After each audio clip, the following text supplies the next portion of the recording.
Another example is the array of technologies, often referred to collectively as geoengineering, that potentially could help reverse the warming effects of global climate change.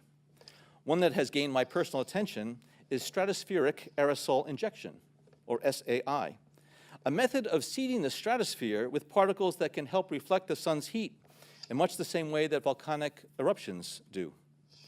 An SAI program could limit global temperature increases, reducing some risks associated with higher temperatures and providing the world economy additional time to transition from fossil fuels.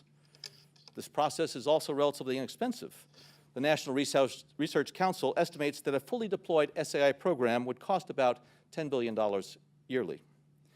As promising as it may be, moving forward on SAI would also raise a number of challenges for our government and for the international community.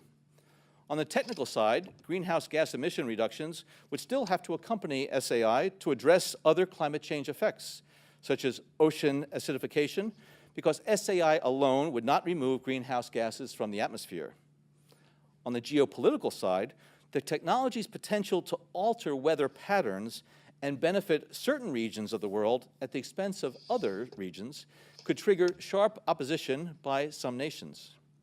Others might seize on SAI's benefits and back away from their commitment to carbon dioxide reductions. And as with other breakthrough technologies, global norms and standards are lacking to guide the deployment and implementation of SAI and other geoengineering initiatives.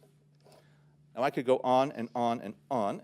You could actually spray sulfuric acid in the stratosphere 20 kilometers over our head and use that to stop the planet warming up in a ugly tech fix. You can spray something into the atmosphere to change. Spray pollution into the atmosphere to stop it warming. How do you do this? You'd start with a fleet of modified business jets and say 20,000 tons of sulfuric acid into the stratosphere every year. And each year you have to put a little more. And this doesn't, in the long run, mean that you can forget about cutting emissions. We will need to rein in emissions. No, we'll get to it eventually. But in the meantime, we're shrouding the earth in sulfuric acid. So people are terrified about talking about this because they're scared that it will prevent us cutting emissions. Right, and also that it's sulfuric acid. We put 50 million tons of sulfuric acid in the air now as pollution, and it kills 1 million people a year worldwide. Okay, but it'll be better if we put more in. We're talking about 1% of that. 1% more, we're just killing 10,000 more people. You can do math. What happens to the sulfuric acid after it's sprayed? Does it just stay up there? No, it rains down, but it's a tiny addition